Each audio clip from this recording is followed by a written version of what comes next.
Yeah, Fiona Stanley from Melbourne Uni and Telethon Kids. I was blown away by these presentations, I have to say. Had no idea of the depth and breadth of them. I know a little bit about the Yawuru one. But I think what I'd really like, it's a question to each one of you, how did they actually get initiated?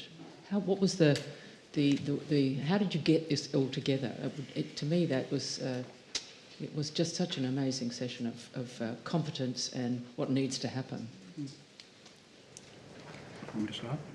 I'll start for Marinuka. I wasn't involved from the inception of the project, but from my understanding was that the Bourke community identified that they were ready for some justice reinvestment and they were really keen to try that new approach. So that's where things kicked off.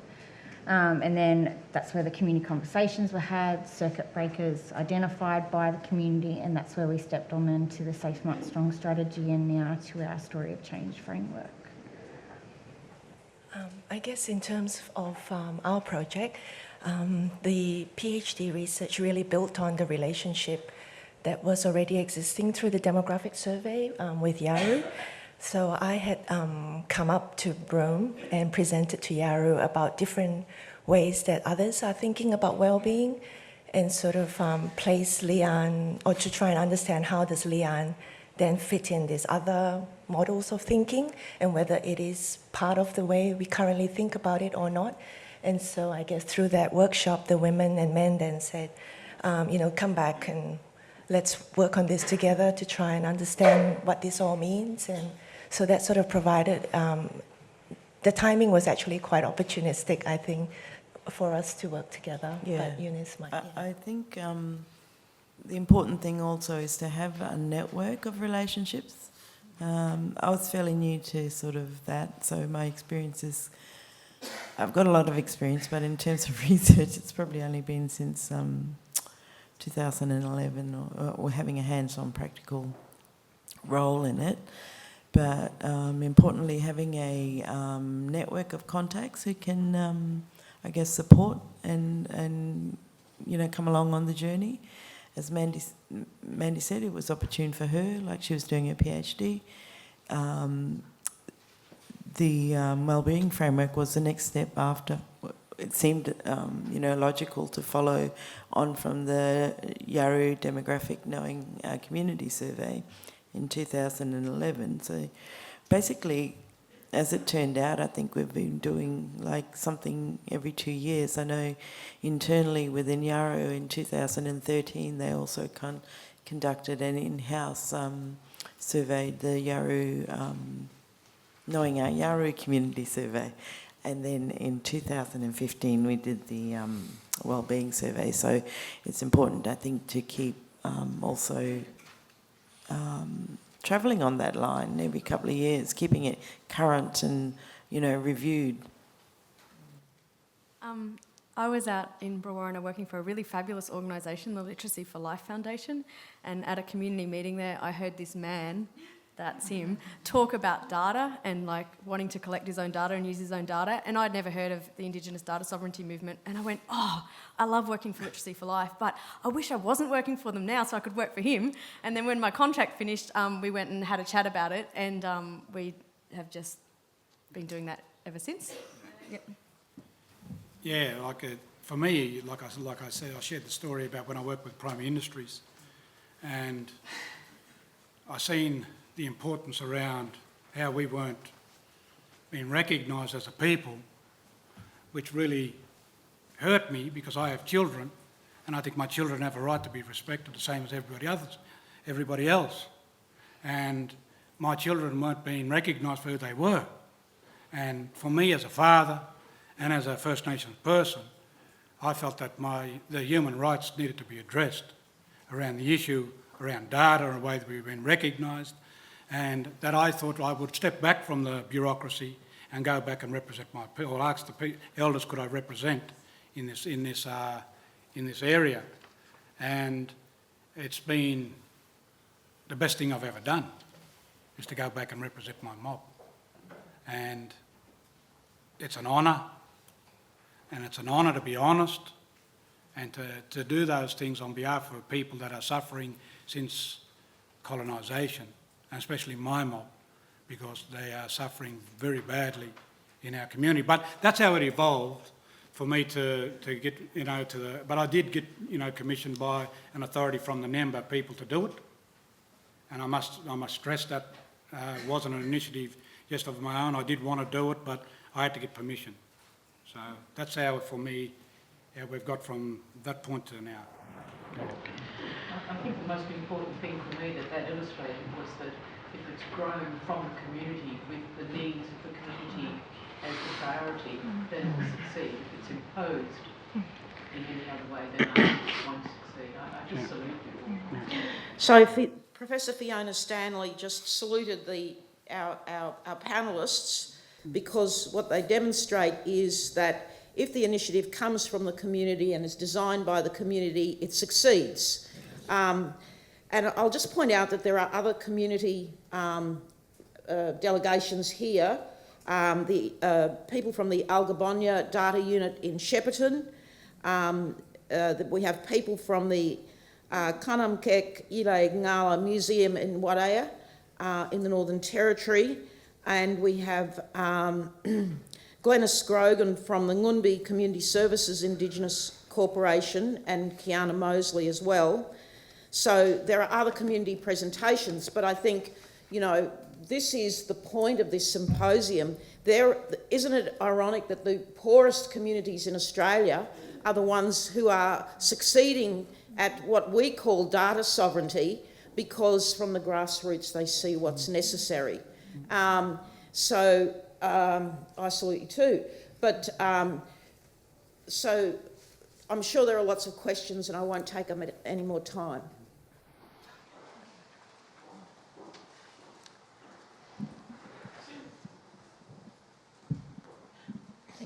Good morning, everyone. My name's Daff Yaram. I'm a Noongar Yorga from southwest WA, but I've lived all my life nearly in Victoria. And I'm here with the CEO from Ramiak District Aboriginal Corporation, which is a little atcho down in East Gippsland.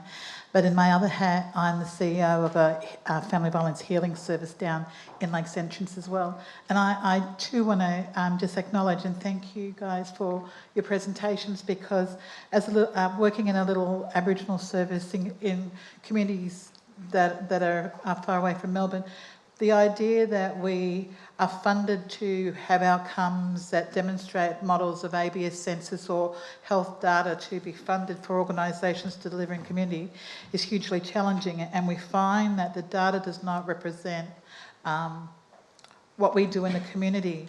And I've had the opportunity and privilege to do some research projects that were community driven, and two of the things that I learned from that was that how institutions need to partner communities in a respectful way and develop MOUs that need to be based on, not power and control, but real partnership, and demonstrate that community knowledge is valued, and more importantly, that it should be recognised and having status like academia, because we have that knowledge and wisdom of generations that have been transferred to us, and how that is reflected in research projects, archaeology, and whether it's archaeology, whether it's health or whatever field that we work in.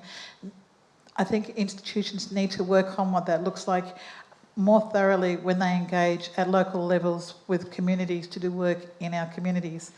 I'd like to say that one of the biggest challenges I have around data is around where is the stories? How do we value not statistical data, but the stories? So how are those messages and stories captured in a way, whether it's through government or institutes, that they recognise the power of the story and the information that's contained in it?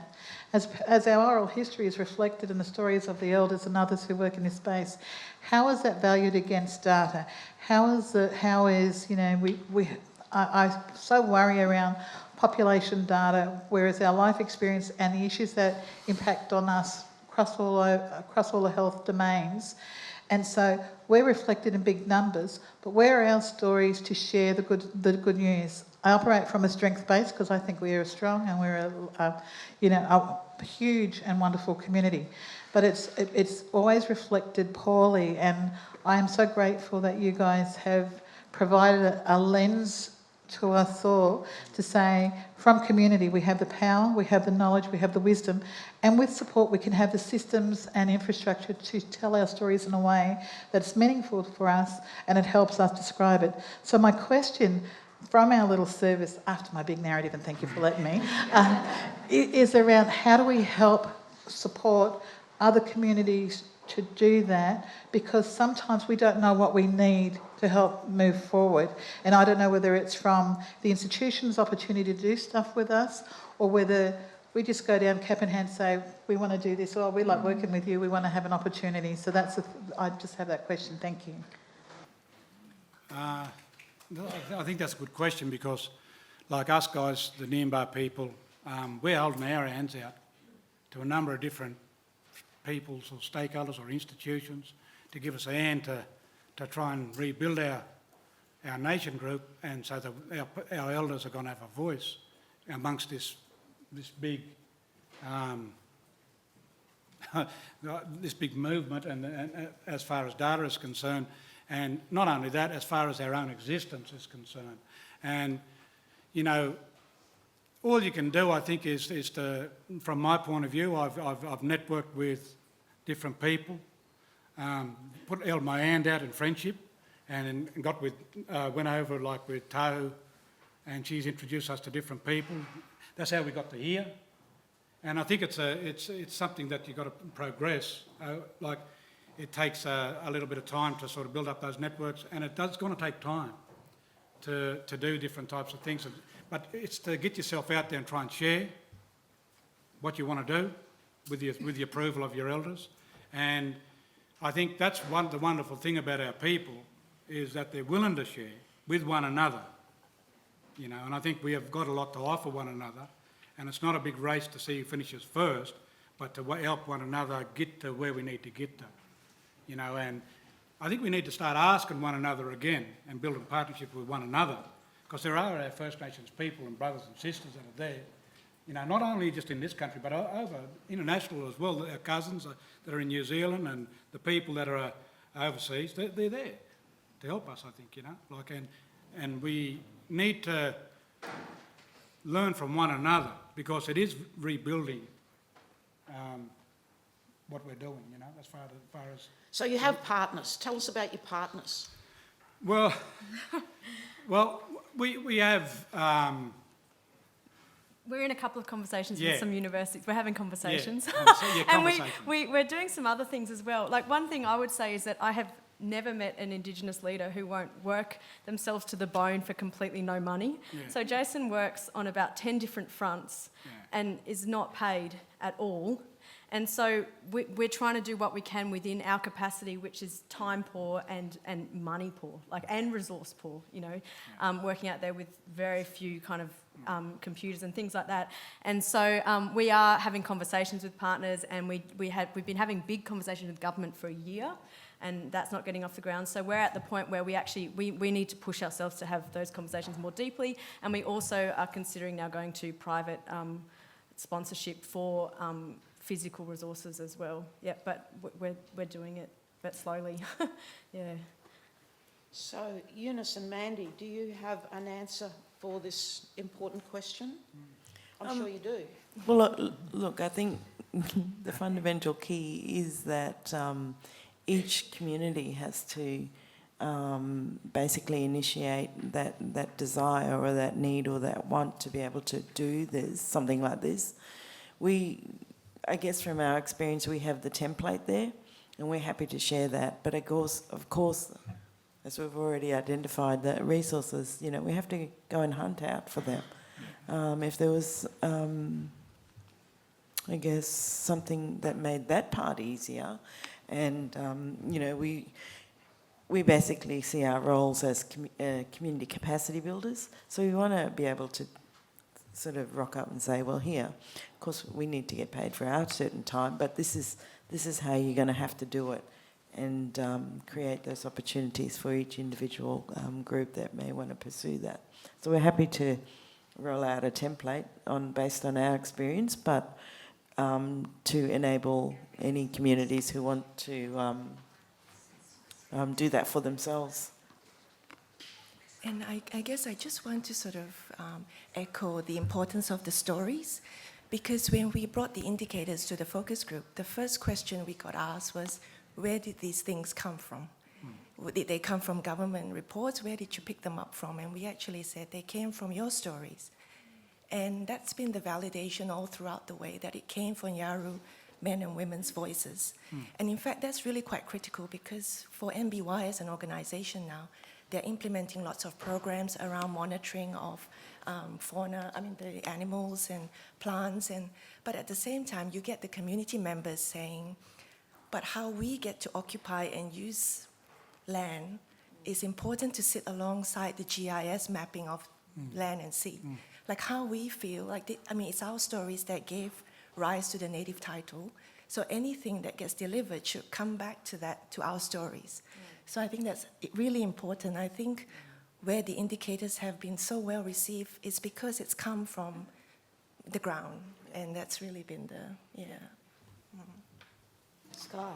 Yeah, so for my thing, I think it just is whatever it takes. So for any community, I think you're going to have strengths in some areas and weaknesses in others, and you just focus on the strengths, and you push, and you do absolutely whatever it takes to get those wins. And then I think the more wins you get, the more people jump on board, and you get a bit more momentum and you progress a bit further. But same thing, we're all in it for the one reason. So we're also happy to share. We invite everyone to come to Burke and hear about what we're doing, and we're happy to share anything that we've got.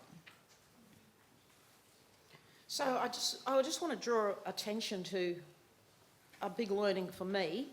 I love this word lian. I heard it from the elders many years ago, but it just dawned on me today with your excellent presentation that it's a better word than well-being, because, it asks the question, well, how are you feeling right now? Whereas well-being is, for most of us an impossible goal, isn't it? Yeah. We'd love to be, in great health, but, most of us aren't. But yeah, in the here and now, how are you feeling right now? Well, I feel, I'm there. It's such a much more important question. And it is a much more, I think, profound statement about, our condition than all of these technical words, as important as they are. So I really like that idea that the lian is the where you start asking questions. That's great. Anybody else?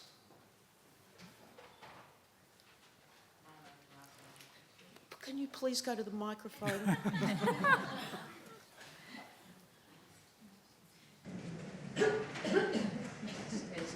Just following up from Ms. Yaron's question about how can we learn from this, and none of you mentioned either publishing or doing a film or in some way getting it out so that it gets more widely known.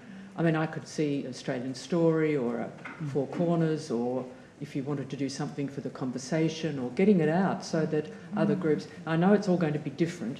I remember Michael Chandler's data from Canada where he showed the differences in communities in relation to adolescent suicide. And whilst the experiences were so different that were protective, you couldn't just go into another community and translate it because it was so much built on the history of each community. But I just think that these stories, which we didn't know about until today, I mean, other people might have, but I didn't, would be incredibly important to get out there in the public domain, not just because you want to tell other communities, but I now feel immensely excited, and I'm going to go around and tell the non-Indigenous people, we've got to let these guys get on and do it themselves. So there's a big lesson here about, this incredible Canberra-centric or Melbourne-centric ways in which services have been developed, which have wasted huge amounts of money and not improved outcomes. I just think, is that a good way to go? Would it be acceptable to your groups and communities to go public on this in some way? We have done that. So there has been some Four Corners story for the Maranoka project, and also digital storytellers. But I agree, I think getting the message out there is extremely important, and we'll continue to keep doing that. But so for us, we're now getting community perspective, service sector perspective, but we need to take that back to our tribal council first, who will take that back to their mob, and then they need to decide how are we going to share that information? What is the purpose of sharing it? We're not at that point yet, but we definitely will be looking at it.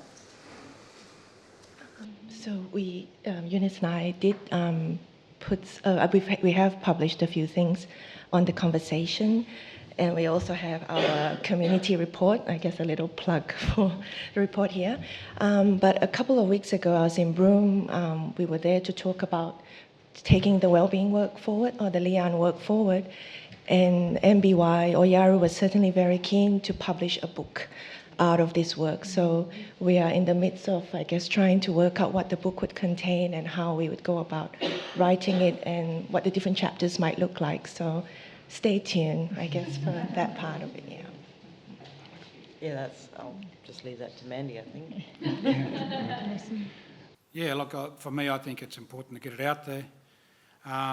It's just how we do it, and as long as we're all on the same page, I think, and I think if we're going to start to go public with the data sovereignty movement, we've got to be on the same page of how we're going to do it and what sovereignty means. We've got to be able to ratify as First Nations people of where we're heading, have a roadmap that we all agree on, so that we know that we can, all travel down that pathway together.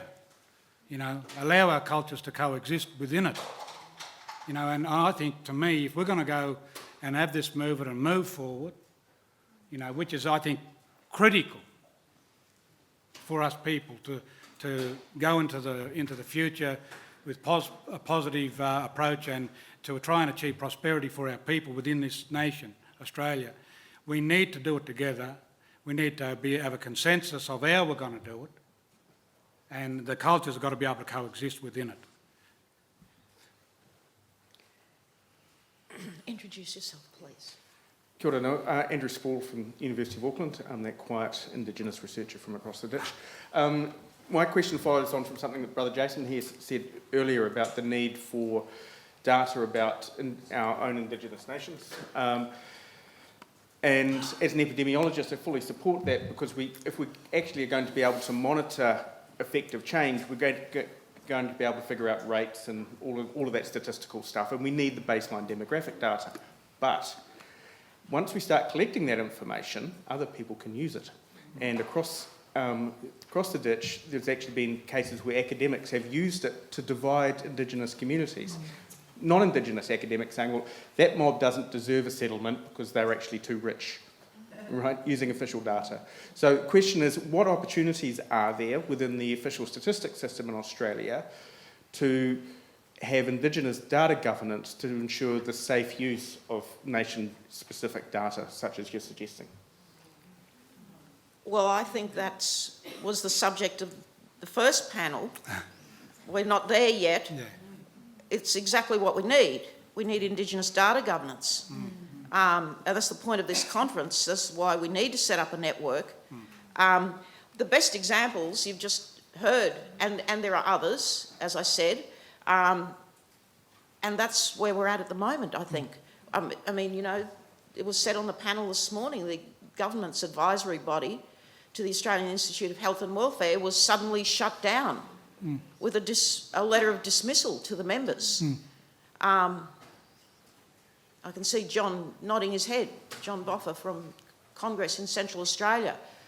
So, yep, that's the question for the entire symposium. Let's all be thinking about that and come up with some answers. But, here are some answers. These are very good models, and they're sui generis, they're unique. They're unique to their local circumstances. So we can sit in our university venues and talk about principles and protocols and ethics and so on, but what can we learn from these community examples of data governance, and where do we fit in? Well, this really raises the question, where do we fit in as university folk? I mean, is there something that we have to do here? I think so. I mean, if I were young and idealistic and romantic and silly, I'd say, well, why don't we have all researchers who are applying for competitive funds, instead of filling in what is the national benefit, fill in a form that says, what is the local benefit? How are you going to cooperate with the local community? Are you going to hand your data over to them? Are you going to have a data sharing arrangement? Are you going to interpret your data for the community? It seems to me that they might be the more useful questions on ARC application forms, NH and MRC application forms, and indeed government funding application forms. I mean, everybody who gets an Indigenous Advancement Strategy grant keeps data, and then what? There's not just researcher data, there's community data. There's mountains of it. Right? Yeah. Is there a repository for that data? There's the local data from the thousands of small community organisations, and some of them not so small, that collect data.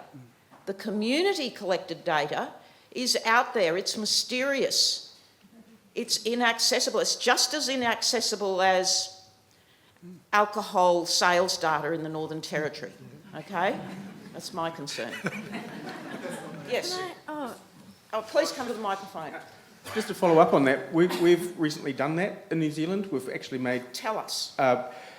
If you want government funding to do research, we have Vision Mātauranga requirement, which basically means an articulation right throughout the proposal on how that piece of work is going to develop Indigenous capability, Indigenous workforce, and benefit the Indigenous communities in whatever area that you're working in.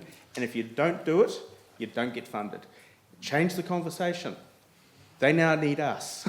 And it's amazing how quickly universities start listening to their local Indigenous communities.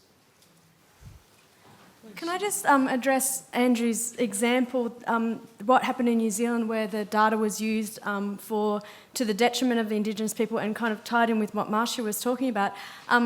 Maybe it's idealistic, but couldn't you put caveats, if Indigenous people own data and own their intellectual property, and that also means that comes down to also practical questions of storing it and then being able to transfer it, and they're really big questions in a geographically vast country.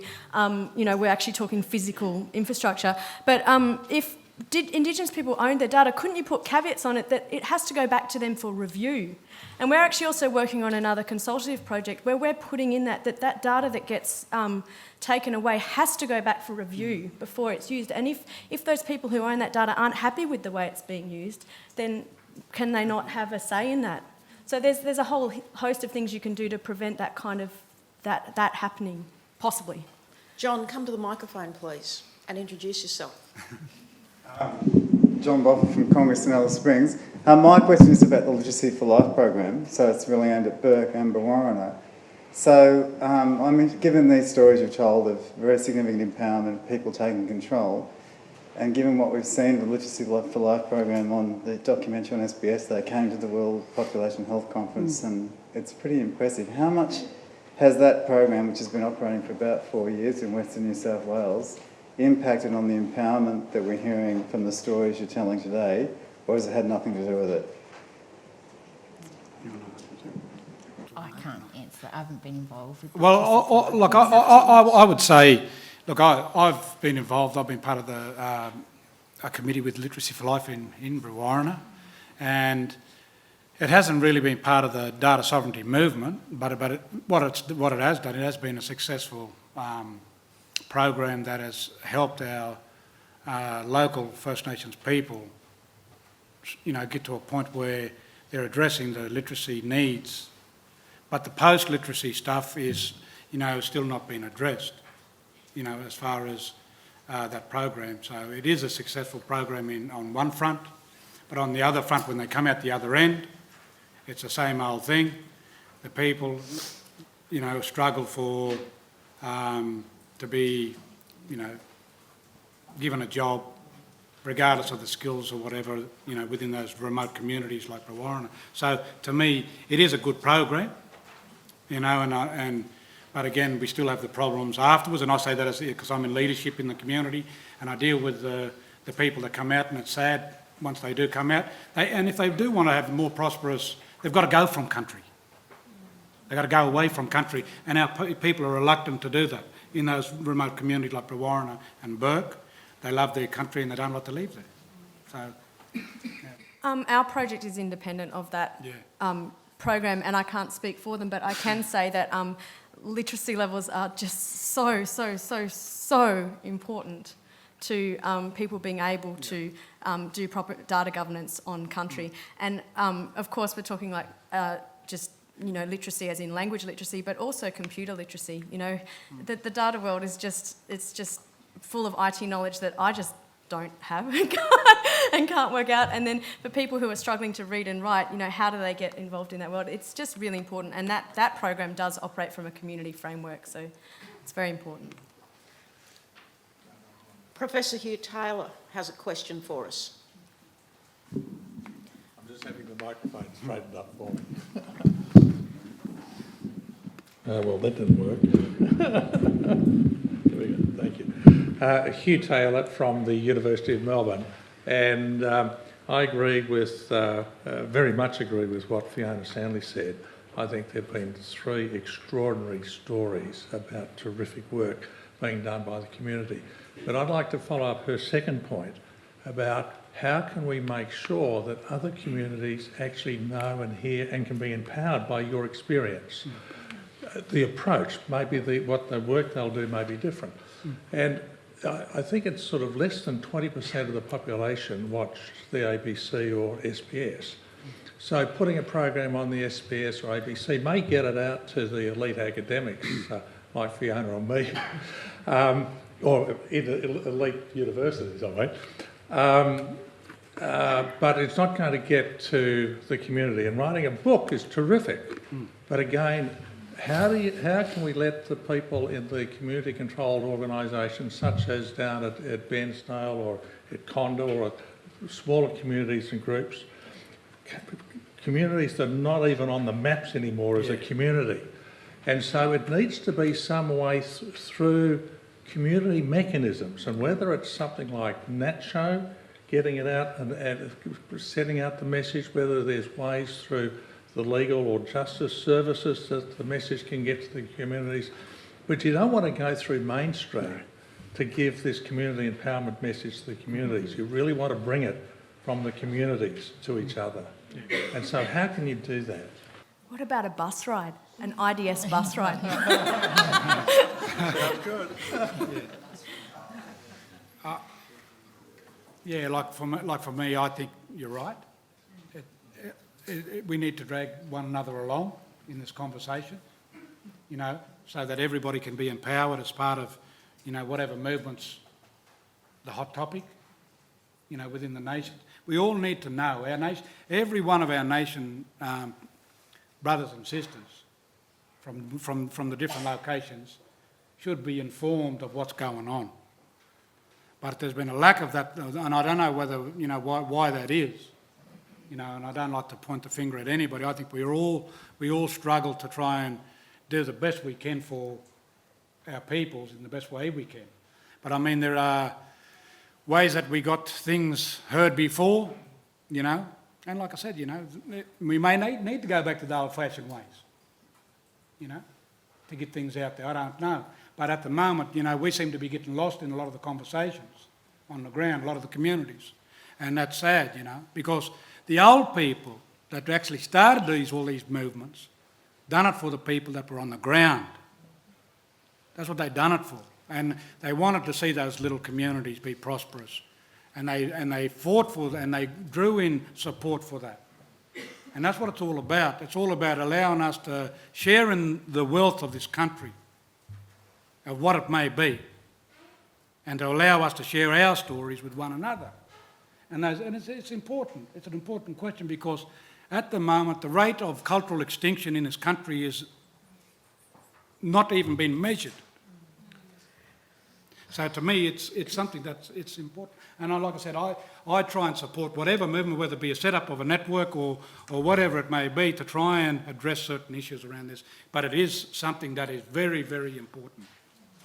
Well, I'm looking around the room for our delegates from NatShow, AIATSIS, Lowitja, and they seem to be missing at the moment. I hope they're outside talking about this very important issue right now. Oh, there you are. Sorry. Do you want to answer this? Do you want to go at answering this question? Because I think the Literature Institute. Oh, and there's AIATSIS. Okay. Yeah, I think you should have a go at answering this question. Who can refuse Marcia? So I think the question is, how do we share the stories? But I think it's more than that. So I'm Ron Mokak, I'm the CEO of the Literature Institute. And I think for us, there's the research. Research is really critical, but it's not everything. Where we're seeing the most important work really happening is around translation and driving the policy agenda for change. Now, how do we do that? So I was just saying to Summer, our mob are well ahead of the game. And I'm recognising that not everyone has a mobile phone, not everyone has high-speed data. I was out at Walgett week before last for the Literacy for Life, to visit Literacy for Life, to answer your question, Bob. They're doing some great work. We saw the program in action. Adult literacy is a huge problem with no policy jurisdiction in this country, let alone funding and resourcing. So we were there to lend support to Literacy for Life and to an amazing woman who's been a leader in the community control sector, Christine Corby, who's just got this amazing Aboriginal medical service out there. So, but what I did experience was how slow the access to data was. But my point is that Aboriginal and Torres Strait Islander people are mobilising these conversations across social media and other forms of media.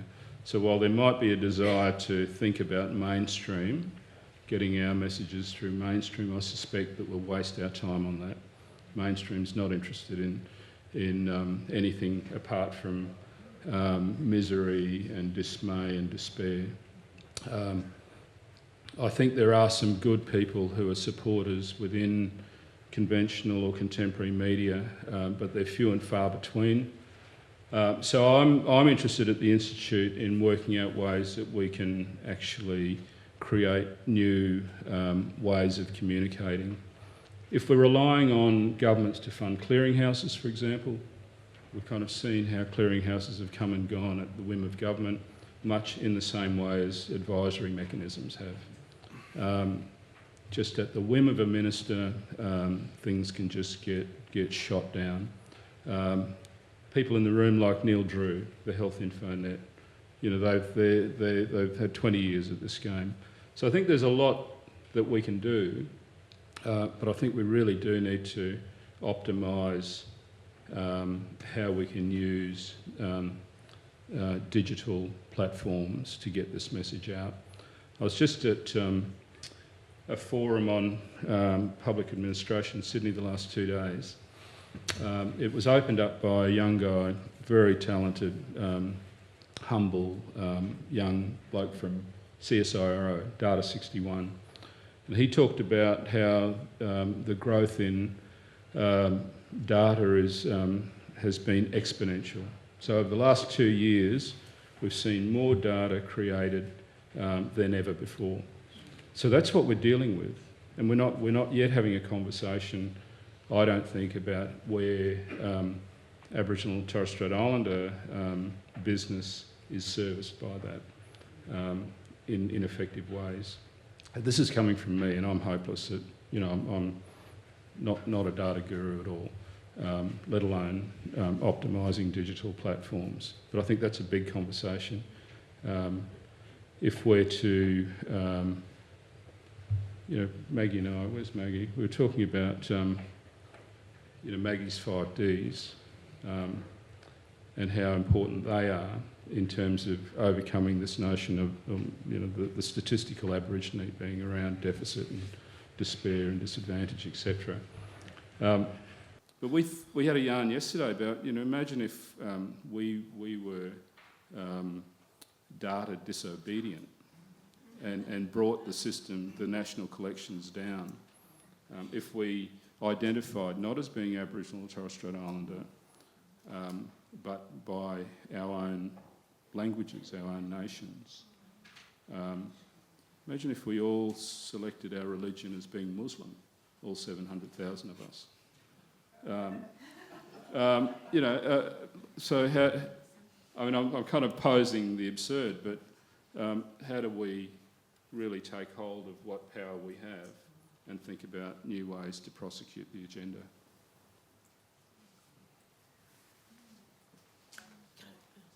Yeah, this is fine. So from AIATSIS perspective, I guess there's a couple of ways that we may be able to help, and I'll be paying some attention over the 2 days to see where we can best respond and support an emerging network, and the network that already exists as well. There's a couple of immediate things though, in terms of AIATSIS is the largest collection of Indigenous information, data, heritage and culture in terms of stories that exists, regardless of what we might think about some of the ways in which it was collected, it's there. And we're constantly adding to it. So anything that's actually produced through this conference, but also not necessarily the data, because obviously that's sacred, but the stories about the data, these presentations and things like that, they can go into those collections to be accessible to other people. But also we've got a lot of mechanisms that we could use, like through our PBC network and our native title. I mean, it's not really a clearinghouse. The native title work that we do is much more a facilitated partnership with Indigenous native title groups around the country and policymakers and researchers.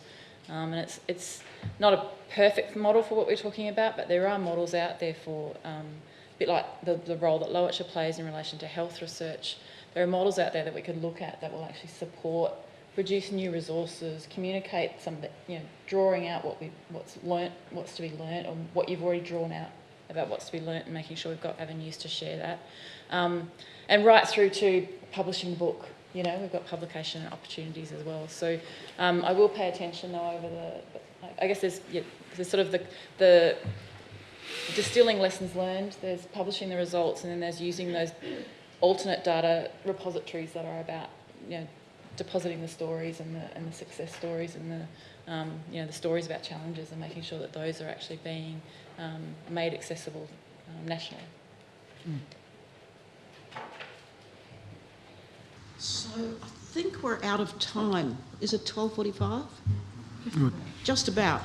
But I just want to say thank you so much for coming all this way to this conference. Your contributions have been enormously important. You can see the response from people here at the University of Melbourne who variously conquered child health problems in Western Australia and reduced trachoma by 45% across the nation. We are very keen to know more about what you do, and yes, I think we should all be thinking about how we get your stories out to Indigenous Australia, to the First Nations of Australia, so that people can think about aspects of your models that might be helpful to them, because we see from Burke, the Burke Justice Reinvestment Project, the extraordinary outcome. What great results. Congratulations. And congratulations to all of you on fabulous work. And I say again, we very much appreciate it. Thank you.